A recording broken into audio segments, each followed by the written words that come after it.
मार्च 31, 2021 को एक gadget notification issue किया गया। गैजेट नोटिफिकेशन इशू किया ministry of road transport and highways ने। और ये गैजेट नोटिफिकेशन चूंकि आपकी और मेरी जिंदगी पर जबरदस्त तरीके से असरअंदाज होता है, मुझे लगा कि इस गैजेट नोटिफिकेशन की तफसीलात आपके साथ शेयर की जाएं।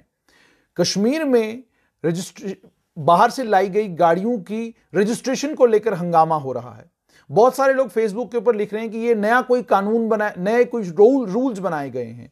आपकी जानकारी के लिए बता दूं कि नए कोई रूल्स नहीं बनाए गए हैं, रूल्स पुराने ही हैं, लेकिन अब चूंकि इनको एप्लीकेबल कर दिया गया है, एप्लीकेबल करने के बाद अब जो लोग इस समय ये सोच रहे हैं कि इन रूल्स में कोई बदलाव होगा, ये रूल्स नहीं है। ये सेंट्रल मोटर व्हीकल एक्ट 2019 है जो जम्मू कश्मीर पर भी लागू है। और इसकी कुछ क्लॉजेस थी, इसकी कुछ सेक्शंस थी जिन सेक्शंस को अभी तक एप्लीकेबल नहीं किया गया था। यानी ये उस कानून का हिस्सा तो थी, लेकिन जिस वक्त ये कानून गैजेट नोटिफाई किया गया, उस गैजेट नोटिफिकेशन में ये लिख दिया गया था कि ये प्रावधान और ये क्लॉजेस जो हैं अभी एप्लीकेबल नहीं होंगी। लेकिन 1 अप्रैल 2021 से ये तमाम क्लॉजेस एप्लीकेबल हो चुकी हैं। और इन क्लॉजेस के एप्लीकेबल होने के बाद एक बात साफ तौर पर समझ लीजिए कि अब अगर कोई पुलिसकर्मी आपसे आपका ड्राइविंग लाइसेंस मांगता है और आप ये सोचकर वो ड्राइविंग लाइसेंस देते हैं कि मैं यहां पे लाइसेंस का चालान करा लेता हूं और कागज लेकर जाता हूं और कल कोर्ट में मैं उसको फाइट करूंगा, मैं आपकी जानकारी के लिए बता दूं कि अब पुलिसकर्मियों के पास, अब ट्रैफिक पुलिस के कर्मचारियों के पास ये इख्तियार, ये ताकत आ गई है कि वो आपके चालान को आरटीओ के हवाले कर सकते हैं और उसे कह सकते हैं कि आप इस चालान को रद्द कर दीजिए। आप अगर अपनी गाड़ी रजिस्टर नहीं करवाते हैं विद इन जो टाइम फ्रेम स्टिपुलेट किया गया है कि इतने टाइम के अंदर अंदर आपको आपकी गाड़ी रजिस्टर करानी है, अगर आप उस समय के अंदर अंदर अपनी गाड़ी रजिस्टर नहीं कराते हैं तो आपको 5 गुना ज्यादा, जितना टोकन टैक्स है उस टोकन टैक्स से 5 गुना ज्यादा आपको फाइन भरना पड़ सकता है। यानी मान लीजिए आप अगर 9 लाख रुपए की गाड़ी खरीदते हैं और 9 लाख रुपए की गाड़ी के लिए आपको 81,000 के करीब करीब टोकन टैक्स इस समय भरना पड़ता है। अगर आप वो टोकन टैक्स नहीं भरते हैं तो और उसके बाद आप पकड़े जाते हैं तो 5 गुना ज्यादा टोकन टैक्स आपको भरना पड़ेगा। यानी आपको लगभग 4 लाख के करीब करीब 81,000 की जगह 4 लाख रुपया भरना पड़ेगा। और अगर आप नहीं भरते तो आपके खिलाफ सख्त कानूनी कार्रवाई होगी। उसके अलावा एक और इंपॉर्टेंट जानकारी आप तक पहुंचाऊं, लर्नर लाइसेंस का जहां तक ताल्लुक है, अब आपको इलेक्ट्रॉनिक फॉर्म में 1 अप्रैल 2021 से लर्नर लाइसेंस मिलना चाहिए। यह मैंडेटरी कर दिया है केंद्र सरकार ने। और उसके अलावा यह भी आपको मैं बताऊं कि अब जब आप गाड़ी खरीदने जाएं किसी भी शोरूम में, गाड़ी खरीदने के बाद आमतौर पर आपने देखा होगा कि टेम्परेरी रजिस्ट्रेशन नंबर वो लगा देते थे और आप गाड़ी लेकर घर आ जाते थे। उसके बाद कई महीनों तक वो टेम्परेरी रजिस्ट्रेशन नंबर ही चलता था और ये कहा जाता था कि जनाब अभी रजिस्ट्रेशन नहीं हुई है, मेरा फेवरेट नंबर मुझे मिला नहीं, मुझे ये नंबर चाहिए था, ये नंबर मुझे अभी तक मिला नहीं। अब कानूनी प्रावधान ये कहते हैं कि टेम्परेरी रजिस्ट्रेशन तभी जाकर होगी अगर आप जम्मू कश्मीर में गाड़ी खरीद रहे हैं टेम्परेरीली और आपने इस गाड़ी को जाकर पंजाब में, चंडीगढ़ में, दिल्ली में या किसी और जगह पर आपने इस गाड़ी को रजिस्टर कराना है तो आप यहां टेम्परेरी रजिस्ट्रेशन नंबर लगवाएंगे। वरना अब कानून यह मैंडेटरी करता है कि जब आप गाड़ी खरीदें, आप जिस शोरूम से गाड़ी खरीदते हैं उसी शोरूम पर आपके गाड़ी की जब तक आरसी आपको नहीं दी जाती और वो आपकी गाड़ी के पीछे आपकी नंबर प्लेट फिक्स नहीं होती, तब तक आप गाड़ी शोरूम से बाहर नहीं निकाल सकते। ये नए कानूनी प्रावधान हैं जो प्रावधान आज से एप्लीकेबल हो गए हैं। खासतौर पर वो लोग जो अभी भी इस जिद में हैं कि जी री रजिस्ट्रेशन हम लोग नहीं कराएंगे, हम लोग हल्ला गुल्ला करते रहेंगे। एक बात समझ लीजिए, ये मोटर व्हीकल एक्ट का प्रावधान है और मोटर व्हीकल एक्ट के प्रावधान के तहत आपने गाड़ी अगर बाहर से लाई है, आपको उसको दोबारा से जम्मू कश्मीर में आकर रजिस्टर कराना होगा और आपको यहां पर टोकन टैक्स उसका पे करना होगा। और अगर आप रजिस्ट्रेशन नहीं कराते और आप पकड़े जाते हैं और कि आपकी नंबर प्लेट आज भी बाहर की है, जम्मू कश्मीर की नहीं है, आपने री रजिस्ट्रेशन नहीं कराई है, तो जो गाड़ी की का टोकन टैक्स बनता होगा उस टोकन टैक्स को 5 से मल्टीप्लाई करिए, जितनी कीमत बनती होगी उतनी कीमत आपको अदा करनी होगी।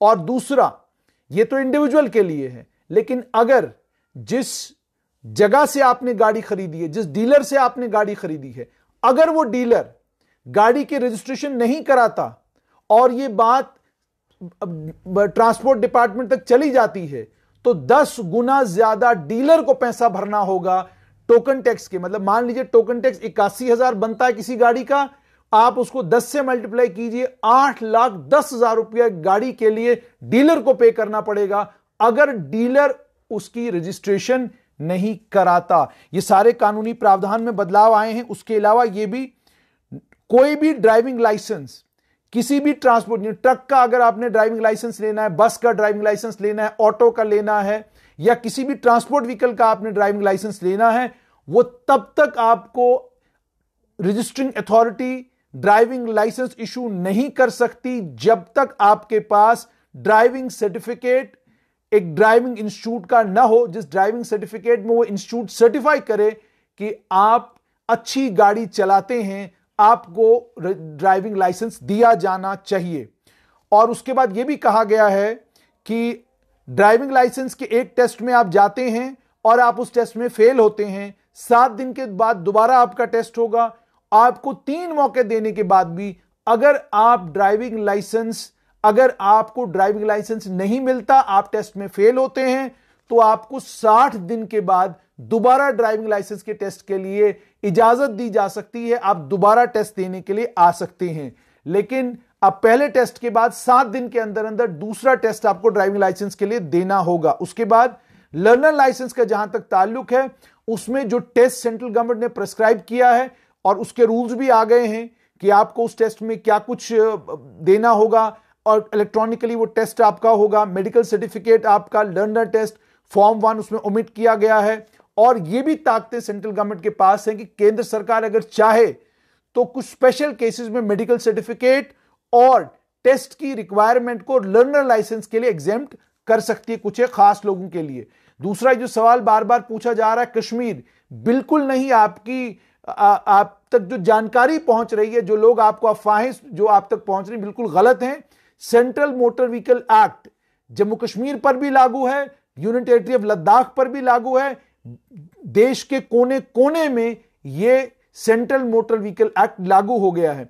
इसके लिए एक ही मैंडेटरी रिक्वायरमेंट है, वो मैंडेटरी रिक्वायरमेंट यह है कि जिन कानूनी प्रावधानों को एप्लीकेबल, यानी जिन सेक्शंस को, जिन मोटर व्हीकल एक्ट के सेक्शंस को एक गैजेट नोटिफिकेशन के जरिए आज एप्लीकेबल कर दिया गया है पूरे देश के ऊपर, इन तमाम सेक्शंस को के लिए एक गैजेट नोटिफिकेशन जम्मू कश्मीर को भी इशू करना है। जो ही वो गैजेट नोटिफिकेशन इशू होगा, जाहिर सी बात है ये तमाम चीजें एप्लीकेबल होंगी। लेकिन अभी के लिए मैं आपको बताऊं, चूंकि अब जो भी कानून केंद्र में बनता है वो कानून पूरे देश के ऊपर लागू होता है। ये तमाम कवानीन भी हम पर लागू हो चुके हैं। अच्छा, उसके बाद कई लोग जिनके पास अपने लाइसेंस के ऊपर कार होती थी, कार ड्राइविंग की इजाजत होती थी उनको, वो बाद में बाइक के लिए या कोई heavy HMV, heavy motor vehicle drive करने के लिए उस पर एडिशन जब करानी होती थी, पहले अलग प्रावधान थे, लेकिन अब यह है कि अगर आपको कोई भी एडिशन कराना है, उसके लिए आपको नए ड्राइविंग लाइसेंस के लिए फॉर्म भरना होगा और उस सारी प्रक्रिया से गुजरना होगा। उसके बाद जाकर आपको ड्राइविंग लाइसेंस दिया जाएगा। और सबसे अहम जो मैं आपको बता चुका कि अब आप पुलिस कर्मियों के साथ जितना ज्यादा बहसबाजी में उलझेंगे, उतना अपनी मुसीबतें आप बढ़ा सकते हैं। अगर आप कानून का उल्लंघन करते हैं तो आपको उसका भुगतान भी करना होगा। और यह बात भी आपको आज समझनी होगी कि कल तक आप अगर कहीं पे आपका चालान हो जाता, जिसको आप कल तक नॉन सीरियसली लेते थे कि कोर्ट में जाकर हम कोर्ट चले जाएंगे, वहां पर फाइन करवाएंगे और बात खत्म हो जाएगी, अब नहीं। अब आपको जो भी फाइन आपका होगा उस फाइन को भी लड़ना होगा, क्योंकि नए कानूनों के मुताबिक क्या होगा वो मैं आपके साथ शेयर करूंगा। लेकिन सबसे पहले सबसे अहम वो ये है कि आपका क्लॉज 1, 3, 4, 5, 6 सेक्शन 17 का जो है वो अमेंड कर दिया गया है। मैं आपके साथ वो सेक्शन शेयर करूंगा ताकि आप लोगों को ये पता चले कि सेक्शन 17 में क्या है ऐसा जिसके लिए मैं आपके साथ इसे शेयर कर रहा हूं।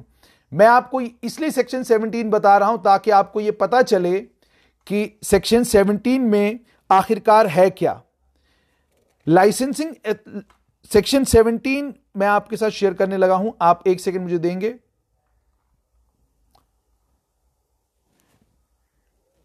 सेक्शन 17 मैं आपके साथ शेयर करता हूं, आप एक सेकंड मुझे देंगे जी। सेक्शन 17 रजिस्ट्रेशन किस तरीके से होगी, ध्यान से समझिएगा। आपने एप्लीकेशन देनी है रजिस्ट्रेशन के लिए। नई गाड़ी के मामले में रजिस्ट्रेशन की एप्लीकेशन डीलर जो है, मोटर व्हीकल का जो डीलर होगा वो एप्लीकेशन भरेगा अगर रजिस्ट्रेशन उसी स्टेट में हो रही है जिस स्टेट में गाड़ी खरीदी जा रही है। यानी साफ तौर पर ये, अगर आप जम्मू कश्मीर में गाड़ी खरीद रहे हैं और आपने उस गाड़ी को यहीं चलाना है तो उस केस में डीलर को यह कहा गया है कि आप मोटर व्हीकल की रजिस्ट्रेशन के लिए अप्लाई करेंगे और उसके बाद रजिस्टरिंग अथॉरिटी एक रजिस्ट्रेशन सर्टिफिकेट गाड़ी के मालिक को दे देगी। और सिर्फ इतना ही नहीं, यह भी कहा गया है कि नई गाड़ी के केस में जिस रजिस्ट्रेशन के लिए जब आपने एप्लीकेशन भर दिया तब तक such motor vehicle shall not be delivered to the owner, तब तक जिसने गाड़ी खरीदी है उसको आप गाड़ी नहीं दे सकते जब तक रजिस्ट्रेशन मार्क उस शक्ल में, उस सूरत में, जिस तरीके से रूल्स के अकॉर्डिंग आज उसके रूल्स भी आए हैं, उन कवानीन के तहत जब तक आपकी नंबर प्लेट आपकी गाड़ी के ऊपर नहीं लगती तब तक डीलर जम्मू कश्मीर के जो डोमिसाइल हैं उन्हें रजिस्ट्रेशन सर्टिफिकेट के बगैर गाड़ी नहीं दे सकता। आप ये सोच रहे होंगे कि टेम्परेरी नंबर अब नहीं लगेगा। टेम्परेरी नंबर लगने की एक ही शर्त है, वो ये है कि मान लीजिए आप गाड़ी की रजिस्ट्री जम्मू कश्मीर में करा रहे हैं और आपको गाड़ी पंजाब लेके जाना है और या आपने गाड़ी पंजाब में खरीदी है और आपको लानी जम्मू कश्मीर है, तो उस केस में आपको पंजाब में टेम्परेरी रजिस्ट्रेशन आप करा सकते हैं। वो टेम्परेरी रजिस्ट्रेशन 6 महीने के लिए वैलिड होगी और जब आप अपनी स्टेट में आते हैं 6 महीने के अंदर अंदर आपने उस गाड़ी को अपनी स्टेट में, अपनी यूनियन टेरिटरी में उसको रजिस्टर कराना है। अगर आप रजिस्ट्रेशन इन 6 महीनों के अंदर अंदर नहीं कराते या जिस समय आपने गाड़ी खरीदी डीलर आपकी रजिस्ट्रेशन नहीं करता, तो डीलर को, आपको नहीं, डीलर को 10 गुना जो टोकन टैक्स होगा, जिसको रोड टैक्स हम कहते हैं, 10 गुना road tax, 10 times road tax देना होगा। यानी अगर कोई भी गाड़ी आपने खरीदी, आपने 15 लाख की गाड़ी खरीदी, 9% के हिसाब से जो भी रोड टैक्स उसका बनता है वो आप रोड टैक्स बनाइए, उस रोड टैक्स को मल्टीप्लाई करिए 10 से, वो पैसे डीलर को देने हैं। इसी तरीके से एक आदमी ने गाड़ी पंजाब में खरीदी, दिल्ली में खरीदी, बॉम्बे हरियाणा में खरीदी, उस गाड़ी को वो जम्मू कश्मीर लाता है। बॉम्बे में, दिल्ली में, जहां पर भी आप गाड़ी खरीदते हैं वहां पर आपको टेम्परेरी रजिस्ट्रेशन नंबर लगवाना है। जम्मू कश्मीर आने के बाद 6 महीने के अंदर अंदर आपने उस नई गाड़ी को रजिस्टर करना है। जहां तक, जैसे मैंने आपको पहले भी कहा था, वो गाड़ियां जो आप स्टेट के बाहर से लाते हैं और आप जम्मू कश्मीर के बाशिंदा हैं, यहां पर आपने वो गाड़ी लाई है, आपने वहां खरीदी है, खरीदने के बाद आपने, जाहिर सी बात है, उस गाड़ी को अपने नाम पर ट्रांसफर किया होगा, उस गाड़ी की रजिस्ट्रेशन आपके नाम पर बाद में हुई होगी। उस रजिस्ट्रेशन के 1 साल के अंदर अंदर आपने जम्मू कश्मीर में आकर उसको री रजिस्टर उस गाड़ी को जम्मू कश्मीर में करना है। जो पुरानी रजिस्ट्रेशन आपकी है वो सरेंडर हो जाएगी और आपको एक नया रजिस्ट्रेशन नंबर जम्मू कश्मीर में अलॉट होगा और उस नए रजिस्ट्रेशन नंबर के लिए आपको जो आज इस वक्त उस गाड़ी की कीमत है, उस कीमत के अनुसार आपको टोकन टैक्स पे करना है। उसका आप जानते हैं जाब्ता बना हुआ है, उस जाब्ते के हिसाब से आपको टोकन टैक्स पे करना होगा। और अगर आप टोकन टैक्स पे नहीं करते तो जैसे मैंने आपको कहा कि जो नई गाड़ी के केस में कानून लागू है वही पुरानी गाड़ी के लिए भी कानून लागू होगा क्योंकि आपकी रजिस्ट्रेशन नहीं हुई है। तो चूंकि रजिस्ट्रेशन नहीं हुई है, अगर मालिक गलती करता है गाड़ी का तो 5 गुना आपको टोकन टैक्स भरना होगा और अगर डीलर गलती करता है तो उसको 10 गुना भरना होगा। यह भी आप तक जानकारी पहुंचाना जरूरी था। और उसके बाद सेंट्रल गवर्नमेंट ने उसके अलावा यह भी कहा गया है कि रिन्यूअल का पीरियड जो है वो सेंट्रल गवर्नमेंट तय करेगी। उसके अलावा एक और इंपॉर्टेंट सेक्शन है, वो है सेक्शन 41। उस सेक्शन 41 के प्रावधान मैंने आपको बता दिए। उसके अलावा सेक्शन 43 के प्रावधान भी आपके साथ शेयर करूंगा। टेम्परेरी रजिस्ट्रेशन, जो मैंने आपको अभी कहा, the owner of a motor vehicle may apply to any registering authority or other authority as may be prescribed by the state government. Register कौन गाड़ी करेगा? ये स्टेट गवर्नमेंट और हमारे केस में यूनियन टेरिटरी की गवर्नमेंट प्रिस्क्राइब करेगी। Temporary motor vehicle को रजिस्टर करेगा।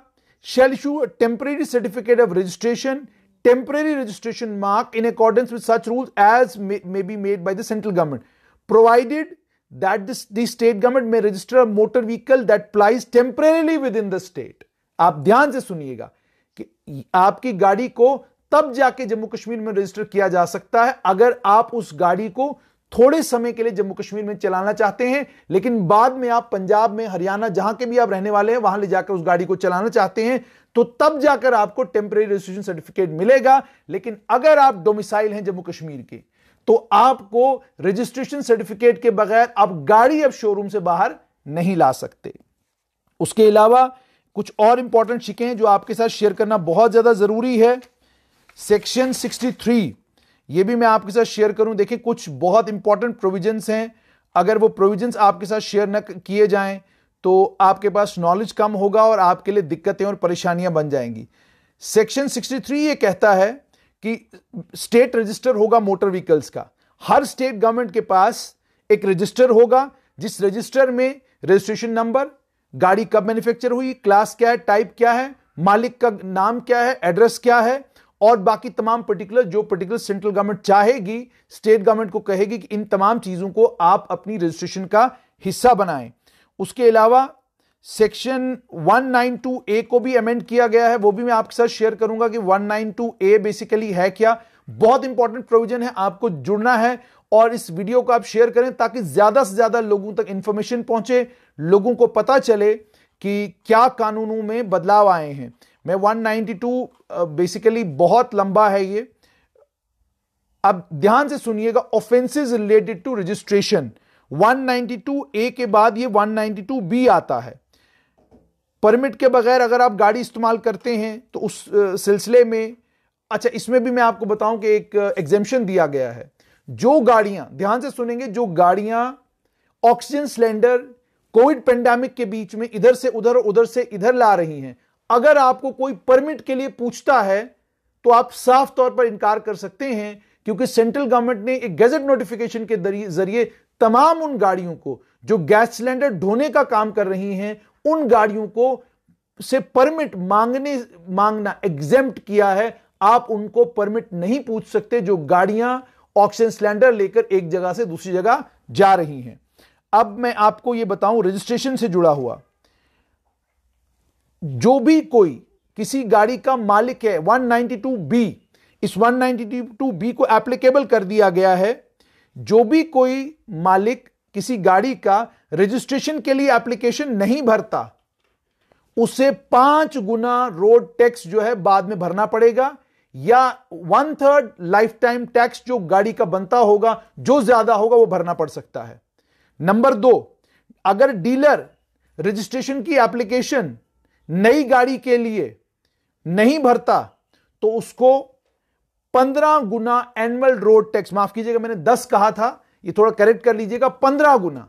तो साफ तौर पे अगर एक गाड़ी का रोड टैक्स 81,000 के करीब करीब आज बनता है 9% के हिसाब से, 15 से मल्टीप्लाई कर लीजिए और आप अंदाजा लगाइए कि एक डीलर को लगभग यूं समझ लीजिए 12 लाख के करीब करीब टैक्स भरना पड़ सकता है उस गाड़ी का जिस गाड़ी का टैक्स 81,000 है। तो पहले मैंने जो बोला था 10%, अभी यहां पर मैंने सामने मेरे कानून खुला हुआ है, इस कानून के मुताबिक कि अगर डीलर मोटर नई गाड़ी की रजिस्ट्रेशन के लिए एप्लीकेशन ऑनलाइन सबमिट नहीं करता, उसे 15 गुना एनुअल रोड टैक्स जो है वो देना पड़ सकता है, या उस गाड़ी का life time motor vehicle tax भरना पड़ता है। लाइफ टाइम, एक गाड़ी की उम्र 15 साल होती है, अब 15 साल का जो रोड टैक्स बनता होगा वो सारा रोड टैक्स जो है वो मोटर व्हीकल के जो डीलर है उसे भरना पड़ सकता है।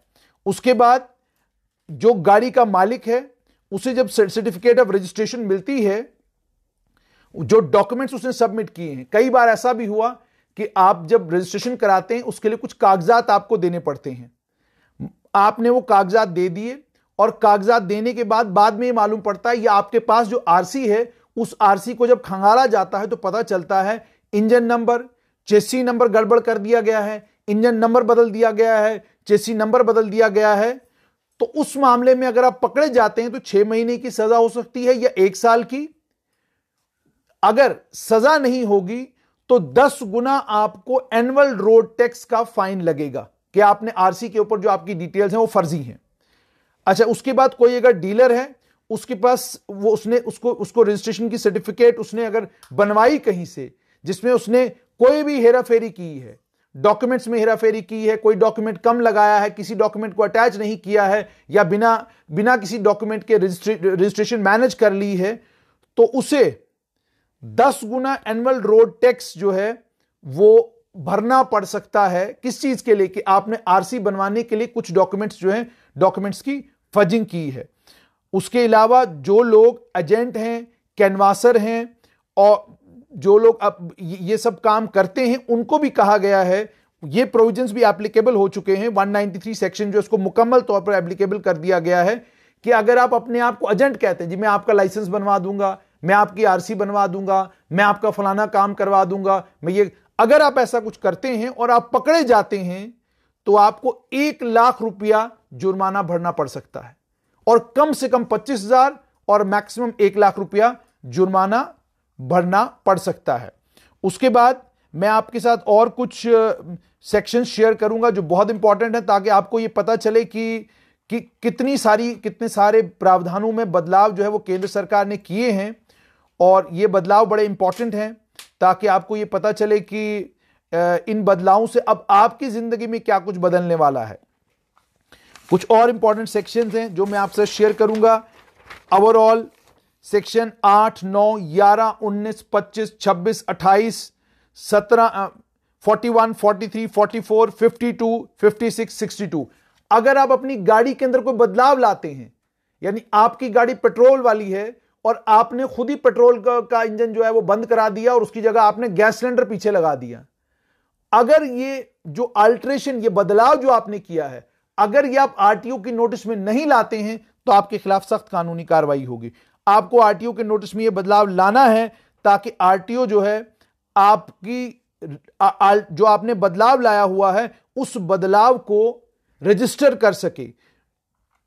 उसके बाद कुछ और इंपॉर्टेंट प्रोविजंस हैं जो मैं आपके साथ शेयर करूंगा। आपको जुड़े रहना ताकि आपको ये सारे प्रोविजंस पता चलें और आप कल गलती ना करें, क्योंकि आप गलती बहुत महंगी पड़ सकती है। बहुत जबरदस्त तरीके से आपको गलती जो है बहुत महंगी पड़ सकती है। वो है सेक्शन 19। उसके अंदर उस सेक्शन 19 को मुकम्मल तौर पर एप्लीकेबल कर दिया गया है। अगर लाइसेंसिंग अथॉरिटी को पता यकीन हो जाता है कि जिस शख्स को हमने ड्राइविंग लाइसेंस दिया है उसकी बात सुनने के बाद हमें यह यकीन होता है कि वो हैबिचुअल शराबी है, हैबिचुअल गुंडा है, नशे करता है, नारकोटिक ड्रग्स का इस्तेमाल करता है, उसने गाड़ी का इस्तेमाल किसी को हिट करने के लिए किया है, उसने अपनी गाड़ी से किसी को टक्कर मारी है, जब वो ड्राइवर था किसी गाड़ी का वो पब्लिक के लिए खतरा बना है, या जब ड्राइविंग लाइसेंस उसको दिया गया है एक क्लास ऑफ व्हीकल का, मान लीजिए आपके ड्राइविंग लाइसेंस पर अगर आज बाइक लिखा हुआ है, मोटर बाइक लिखा है और आप चला कार रहे हैं तो यह भी आपके लिए मुसीबत अब बन सकता है।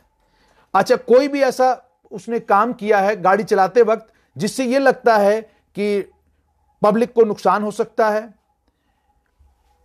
उसने टेस्ट जो ड्राइविंग टेस्ट था वो उससे पास नहीं किया है, वो 18 साल से कम उम्र का है जिसको ड्राइविंग लाइसेंस दिया गया, और कब दिया गया? जब उसके मां बाप ने उसको ये कहा कि भाई ठीक है हम इसके लिए कंसेंट फॉर्म भरते हैं। मां बाप ने एक कंसेंट फॉर्म भरा, उस कंसेंट फॉर्म के भरने के बाद उसको ड्राइविंग लाइसेंस दिया गया, लेकिन वो बाइक को उड़ा रहा है, वो जो आप उड़ाते रहते हैं, ठीक है। If it may for reasons to be recorded in writing, RTO चाहे या रजिस्टरिंग अथॉरिटी चाहे तो लिखित रूप में रीजंस बताकर उस आदमी को डिस्क्वालीफाई कर सकता है, लाइसेंस उसका रद्द कर सकता है, किसी भी गाड़ी को चलाने की उसको इजाजत नहीं दे सकता, उसका लाइसेंस रिवोक कर सकता है। अच्छा, उसके बाद यह तो हो गया कि मैंने आपको बताया कि अगर रजिस्टरिंग अथॉरिटी, अब आप ये बात भी समझ लीजिएगा यहां पर कि वो जो बाइकें आप ऊपर करके दाएं करके बाएं करके उड़ा के आप स्कूटियां ले जाते हैं, दाईं तरफ से स्कूटी अचानक जो है सांप सीढ़ी बना के आप निकल जाते हैं, अब अगर आप ट्रैफिक पुलिस के हवाले हाथ लग गए कहीं पर तो अब आपको ये महंगा पड़ने वाला है, क्योंकि अब ट्रैफिक पुलिस कर्मी के पास ये ताकत है कि उसे कोई जरूरत नहीं है आपके साथ बहसबाजी करने की। वो आपका लाइसेंस लेगा और उस लाइसेंस को सीधा आरटीओ के पास भेज देगा। कानून की शिक एक कहती है, जहां पर कोई लाइसेंसिंग अथॉरिटी को सबसेक्शन 4 सेक्शन 206 के तहत फॉरवर्ड किया गया है, अगर लाइसेंसिंग अथॉरिटी सेटिस्फाई होती है कि जिसको लाइसेंस दिया गया है उसको एक बार सुनने के बाद अगर उनको यह लगता है कि जो बात ये कह रहा है वो जेन्युइन है, तो ड्राइविंग लाइसेंस वाले को डिस्चार्ज किया जाएगा। भाई चलो ठीक है, जो ट्रैफिक पुलिस वालों ने कहा हम उस बात को नहीं मानते, आपको लाइसेंस दिया जा सकता है, ठीक है। लेकिन लाइसेंस वापस देते वक्त भी वो बाज़ाब्ता लिखित रूप में उनको यह बताना है कि हमने लाइसेंस इसे वापस क्यों दिया। एक ऑर्डर करना है और ये उस ऑर्डर के तहत ये कहना है या तो उसे लाइसेंस दिया जाएगा या उसका लाइसेंस जो है उससे वापस ले लिया जाएगा। पहले ऑफेंस के लिए यहां पर यह भी कहा गया है सच पर्सन वो ये भी, और अगर वो डिस्क्वालीफाई करते हैं, डिस्क्वालिफिकेशन कैसी होगी, यानी दो तरीके हैं कि पुलिस वालों ने आपका लाइसेंस ले लिया और जैसे मैंने आपको कहा सेक्शन 206, ये भी बताऊंगा मैं आपको कि सेक्शन 206 में क्या कुछ है। सेक्शन 206 में है आप मोबाइल फोन का इस्तेमाल कर रहे हैं, आपका लाइसेंस आपसे ले लिया गया। आप बाइक बहुत तेज चला रहे हैं, डेंजरस ड्राइविंग कर रहे हैं, आपका लाइसेंस ले लिया गया। आप किसी नाके के ऊपर एक ट्रैफिक पुलिसकर्मी अपना काम कर रहा है, आप जाकर उसके काम में दखलंदाजी करते हैं, यह भी एक ऑफेंस है। अगर ये ऑफेंस करते हुए आप पकड़े जाते हैं, आपका लाइसेंस आपसे ले लिया जाता है, लाइसेंस पहुंचेगा आरटीओ के पास। आरटीओ को यह ताकत दी गई कि अब आप सुन सकते हैं। आरटीओ का मतलब होगा रजिस्टरिंग अथॉरिटी, रीजनल ट्रांसपोर्ट नहीं, रजिस्टरिंग अथॉरिटी जो भी होगी, उस रजिस्टरिंग अथॉरिटी को यह ताकत, अगर उसको यह लगता है कि जिसका ड्राइविंग लाइसेंस हमारे पास भेजा गया है इसकी गलती नहीं है, वो आपको लाइसेंस वापस दे सकते हैं। लेकिन अगर वो नहीं दे सकते, वो आपको डिस्क्वालीफाई कर सकते हैं कि आप कोई भी गाड़ी नहीं चला सकते। पहले ऑफेंस के लिए 3 महीना, दूसरे ऑफेंस के लिए और उसके बाद तीसरे चौथे ऑफेंस के लिए आपका ड्राइविंग लाइसेंस ही रिवोक होगा। जहां ड्राइविंग लाइसेंस रिवोक किया जाता है, उस आदमी का नाम बाज़ाबिता तौर पर अखबारों में छपवाना है ताकि सारी दुनिया को यह पता चले फलां शख्स का लाइसेंस जो है वो रिवोक कर दिया गया है, क्योंकि वो गाड़ी की ड्राइविंग जो है वो खतरनाक करता है, डेंजरस करता है। उसके बाद यह भी कहा गया है कि अब दूसरा प्रावधान कि जहां पर आपका ड्राइविंग लाइसेंस रिवोक किया गया, वहां पर फौरन आपने क्या करना है, अपना ड्राइविंग लाइसेंस लाइसेंसिंग अथॉरिटी को सरेंडर करना है। अगर आपने ड्राइविंग लाइसेंस सरेंडर नहीं किया है, आपका ड्राइविंग लाइसेंस अगर इसी कानून के तहत इशू किया गया है, जब तक आपकी डिस्क्वालिफिकेशन नहीं होती, जब तक वो एक्सपायर नहीं होती, रिमूव नहीं होती, तब तक वो ड्राइविंग लाइसेंस आपका रजिस्टरिंग अथॉरिटी के पास रहेगा। उसके बाद driving licence shall be return to the holder at the end of the period of disqualification only if he successfully completes driver refresher training course. एक तो आपका ड्राइविंग लाइसेंस गया, उसके बाद आपको एक ड्राइविंग इंस्टीट्यूट में जाना है, उस ड्राइविंग इंस्टीट्यूट में ड्राइविंग रिफ्रेशर कोर्स करना है। वो कोर्स की सर्टिफिकेट लेकर जब आप आएंगे तब जाकर आपको ड्राइविंग लाइसेंस वापस मिलेगा। जिस लाइसेंस होल्डर का ड्राइविंग लाइसेंस सस्पेंड किया गया है, उसको ड्राइवर रिफ्रेशर ट्रेनिंग कोर्स एक स्कूल से, एक ड्राइविंग स्कूल से या एक एस्टैब्लिशमेंट से करना होगा। नेचर सिलेबस जो है ड्राइवर रिफ्रेशर ट्रेनिंग कोर्स का क्या होगा, वो सेंट्रल गवर्नमेंट तय करेगी और सबको बताएगी। और आरटीओ के ऑर्डर से अगर कोई एग्रीव्ड होता है कि आपका ड्राइविंग लाइसेंस कैंसिल हो गया, अब क्या करूं जी मैं, 30 दिनों के अंदर अंदर आप एक अथॉरिटी जिसको नॉमिनेट किया जाएगा, एपिलेट अथॉरिटी, उसके पास जाकर आप अपील कर सकते हैं कि जनाब जो मेरा लाइसेंस रद्द किया गया है यह गलत है। तो इसका मतलब यह कि अब अगर आपने अब आपको मैं सेक्शन जो आपको मैंने बताई थी, सेक्शन 206, जो आप लोग सब सोच रहे होंगे कि ये कौन सी सेक्शन है, किस सेक्शन की बात मैंने की, वो सेक्शन भी 206 में आपके साथ शेयर करूंगा ताकि आपको थोड़ी और जानकारी मिले और आपको ये पता चले कि सेक्शन 206 क्या है। आई एम सॉरी कि आपका लाइव जो है पर आप लंबा थोड़ा सा हो रहा है, लेकिन क्या किया जाए। अच्छा जी, police power of police officer to impound document. Any police officer or other person authorised in behalf the state government, अगर उसको यह लगता है कि कोई भी आइडेंटिफिकेशन मार्क मोटर व्हीकल पर, लाइसेंस है, परमिट है, रजिस्ट्रेशन सर्टिफिकेट है, इंश्योरेंस है, या कोई भी डॉक्यूमेंट जो उसे ड्राइवर ने दिया या गाड़ी के मालिक ने दिया, अगर पुलिस अफसर को यह लगता है कि यह डॉक्यूमेंट फेक है, फर्जी है, अंडर सेक्शन 464 ऑफ आईपीसी, वो उस डॉक्यूमेंट को सीज कर सकता है और उसके बाद उसे पूछ सकता है मालिक से कि आपने ये डॉक्यूमेंट कहां से लाया, या ये रजिस्ट्रेशन प्लेट जो फर्जी है ये आपने कहां से लाई।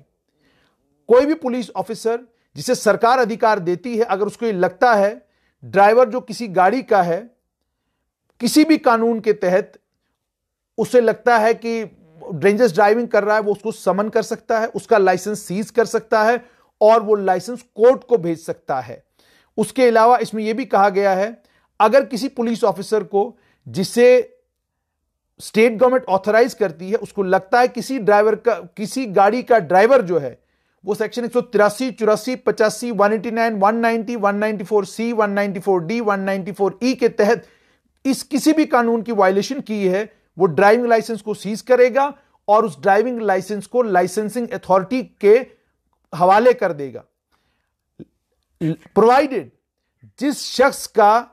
जो शख्स लाइसेंस सीज कर रहा है, सीज करते वक्त एक टेम्परेरी एक्नॉलेजमेंट उसको उस शख्स को दे देनी है जिसका लाइसेंस सीज किया गया है, लेकिन वो एक्नॉलेजमेंट होल्डर को ऑथराइज नहीं करेगी कि वो गाड़ी ड्राइव करता रहेगा जब तक उसका लाइसेंस को वापस नहीं मिलता। ध्यान से सुनिएगा, यानी अब अगर आप डेंजरस ड्राइविंग कर, अब ये 183, 84, 85 क्या है, ये प्रोविजंस भी आपके साथ शेयर करना जरूरी है, क्योंकि बहुत सारे लोग कहेंगे जी क्या है 182।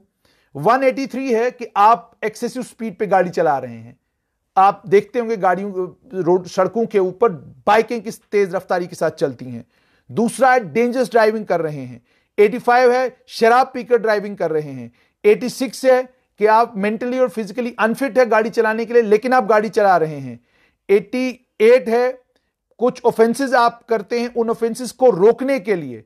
89 है racing and trials of speed. इसका मतलब क्या हो गया कि सरकार से आपने कोई परमिशन नहीं ली है, लेकिन सिदरा रोड पर आप बाइकों के वो ड्रामे कर रहे हैं और वो वीडियो आपके जो है पब्लिक हो रहे हैं, तो पूरा अधिकार है पुलिस के पास कि उस वीडियो को देखने के बाद भी आपके खिलाफ कानूनी कार्रवाई हो सकती है।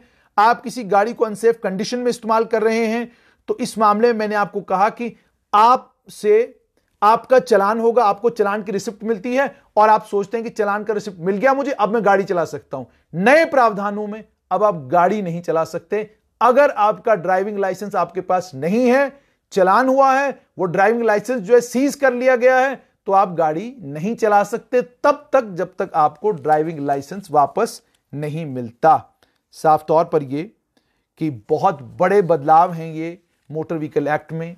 ये तमाम प्रावधान मोटर व्हीकल एक्ट की अमेंडमेंट जो 2019 में हुई थी उसका हिस्सा थे, लेकिन उस समय इन प्रावधानों को एप्लीकेबल नहीं किया गया था। अब एक गजट नोटिफिकेशन के जरिए जो मेरे हाथ में है, इस गजट नोटिफिकेशन के जरिए इन तमाम प्रावधानों को लागू कर दिया गया है। विनम्र विनती और आग्रह आप लोगों से, गाड़ी सुकून और इत्मीनान के साथ चलाएं। गाड़ी चलाते समय फोन का इस्तेमाल कतई भी ना करें। आप बाइकों के ऊपर रेस करना बंद कर दें। सिदरा में गेड़ियां लगाते वक्त तमाशे करना बंद कर दें, क्योंकि अब जो इख्तियारात ट्रैफिक पुलिस को मिले हैं, जो कानूनी ताकतें रजिस्टरिंग अथॉरिटीज को मिली हैं, वो उन कानूनी ताकतों के तहत अब आपके लिए गाड़ी चलाना मुसीबत बन सकता है। आपका लाइसेंस आपसे छिन सकता है। एक ऑफेंस करने के लिए आपको पूरी उम्र गाड़ी न चलाने का बैन आपके ऊपर लग सकता है। ये सब कुछ आपके साथ हो सकता है। और आपसे एक और गुजारिश है, रजिस्ट्रेशन जितनी जल्दी आप अपनी पुरानी जिन गाड़ियों को आपने बाहर से लाया है जितनी जल्दी करेंगे उतना अच्छा।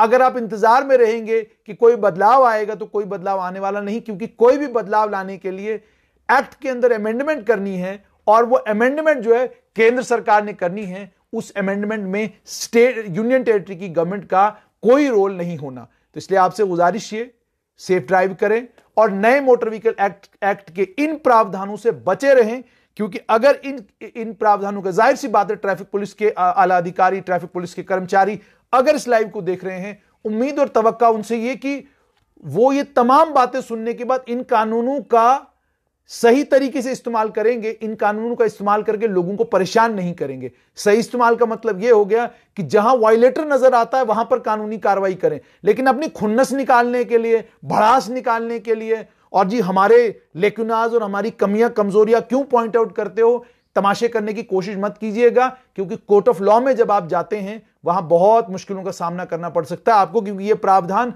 जहां एक नागरिक को सतर्क रहने के लिए मजबूर करेंगे, वहीं पर यह भी इंश्योर करेंगे कि अब के बाद जो भी चालान होंगे लोगों को मजबूर होकर वो चालान चैलेंज करने पड़ेंगे, क्योंकि अगर आप चैलेंज नहीं करते तो आपका लाइसेंस आपसे जा सकता है। तो इसलिए अपने गाड़ी के तमाम डॉक्यूमेंट्स बनवाएं, कोई डॉक्यूमेंट कम ना रखें, रजिस्ट्रेशन करें, और डीलरों से और नई गाड़ी खरीदने के जो उत्सुक लोग हैं, आपसे विनम्र विनती और आग्रह, रजिस्ट्रेशन सर्टिफिकेट लेकर निकलिएगा, वरना गाड़ी सीज हो सकती है।